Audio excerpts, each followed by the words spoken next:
Dans cette vidéo, nous allons voir comment construire le réseau réciproque à partir du réseau de Bravais que l'on appelle alors le réseau direct. Ce réseau réciproque est très important car il permet de simplifier l'interprétation des expériences de diffraction comme je le montrerai sur d'autres vidéos. Prenons un réseau de Bravais quelconque, le plus général possible et donc triclinique, et représentons la maille de base de ce réseau. Rappelons que la maille triclinique s'appuie sur trois vecteurs de base de modules A, B et C quelconques et d'angles alpha, bêta et gamma tout aussi quelconques. Dessinons deux plans de la famille des plans réticulaires 1, 0, 0. Ces plans sont parallèles aux vecteurs B et C et segmentent le vecteur A en une seule partie. Orientons la maille de telle sorte que les plans 1, 0, 0 soient perpendiculaires au plan de la représentation. La distance interréticulaire, c'est-à-dire la distance entre deux plans adjacents de la famille, est D1, 0, 0. Notez que dans le cas général de la maille triclinique, cette distance n'est pas égale au module du vecteur A. Construisons un vecteur, noté A étoile, perpendiculaire au plan 1, 0, 0 et ayant pour module 1 sur D1, 0, 0. Comme les plans 1, 0, 0 sont parallèles aux vecteurs B et C, A étoile est par construction perpendiculaire à B et à C. Notez que comme le module de A étoile n'est pas une longueur mais l'inverse d'une longueur, il est nécessaire de définir une échelle pour le représenter. Cette échelle est arbitraire, mais une fois définie pour représenter A étoile, par exemple 1 angstrom moins 1 égale 3 cm, elle devra être utilisée pour toutes les grandeurs qui sont des inverses d'une longueur. Le vecteur A étoile est appelé le vecteur réciproque de A, l'étoile étant utilisée pour toutes les grandeurs réciproques, vecteurs, modules et angles. Revenons à la vue générale et masquons les plans 1, 0, 0. Dessinons maintenant deux plans de la famille des plans réticulaires 0, 1, 0. Comme tout à l'heure, construisons un vecteur réciproque que nous appelons cette fois-ci B étoile, perpendiculaire au plan 0, 1, 0 et de module égal à 1 sur D, 0, 1, 0. Notez que B étoile est perpendiculaire à A et à C, puisque les plans 0, 1, 0 sont parallèles à A et à C. Notez aussi que le module de B étoile est plus petit que le module de A étoile, car la distance entre les plans 0, 1, 0 est plus grande que la distance entre les plans 1, 0, 0. Construisons enfin de la même façon le troisième et dernier vecteur réciproque C étoile, à partir de la famille des plans réticulaires 0, 0, 1. Comme la distance entre les plans est relativement petite, le module de C étoile est assez grand. C étoile est perpendiculaire à A et à B.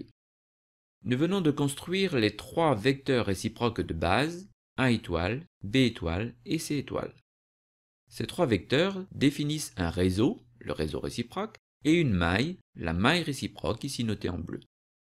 Par construction, chaque vecteur réciproque est perpendiculaire aux deux vecteurs directs complémentaires. A étoile est perpendiculaire à B et C, B étoile est perpendiculaire à A et C, C étoile est perpendiculaire à A et B. Il est donc facile de déterminer sa direction. Cependant, pour connaître son module, il est nécessaire de calculer la distance entre les plans réticulaires, ce qui est relativement compliqué dans le cas général d'une maille triclinique. La construction que nous venons de faire pour les trois familles de plans 1, 0, 0, 0, 1, 0 et 0, 0, 1 s'applique à toute famille HKL de plans réticulaires. Par exemple, le vecteur réciproque entre le nœud origine et le nœud 1, 1, 1 du réseau réciproque, à une fois A étoile, une fois B étoile, une fois C étoile, est bien perpendiculaire au plan 1, 1, 1 du réseau direct, et son module est égal à l'inverse de la distance interréticulaire D1, 1, 1 du réseau direct, c'est-à-dire la distance entre les plans réticulaires 1, 1, 1.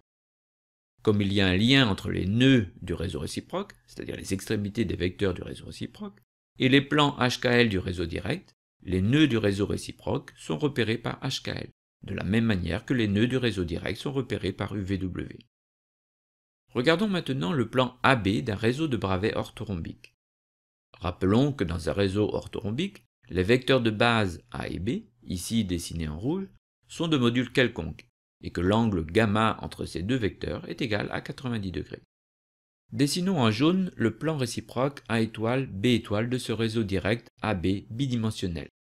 Notez que les vecteurs A étoile et B étoile sont collinéaires respectivement à A et B, puisque les plans 1, 0, 0 sont perpendiculaires à A et que les plans 0, 1, 0 sont perpendiculaires à B. car l'angle gamma est égal à 90 degrés. Faisons varier le module du vecteur direct A horizontal. Nous voyons que le module du vecteur réciproque A étoile varie de façon inverse, ce qui est logique puisqu'il est égal à l'inverse de la distance entre les plans réticulaires 1, 0, 0 qui, elle, varie comme A. Nous avons bien entendu le même comportement entre B et B étoile, avec B étoile qui augmente lorsque B diminue et réciproquement. Changeons maintenant l'angle entre A et B, ce qui nous conduit à un réseau moins symétrique que le réseau de Bravais orthorhombique. Par construction du réseau réciproque, A étoile est perpendiculaire à B et B étoile est perpendiculaire à A. Par conséquent, lorsque l'angle direct gamma augmente, l'angle réciproque gamma étoile diminue, et réciproquement. Nous avons vu que chaque nœud HKL du réseau réciproque correspond, par le vecteur réciproque de l'origine au nœud, à une famille de plans HKL du réseau direct. Illustrons ce principe général avec le nœud 3, 1, 0 du réseau réciproque et la famille de plans 3, 1, 0 du réseau direct. Nous voyons que le vecteur réciproque de l'origine au nœud 3, 1, 0 du réseau réciproque est toujours perpendiculaire au plan 3, 1, 0 du réseau direct, quels que soient les paramètres de maille, et que son module est inversement proportionnel à la distance entre les plans.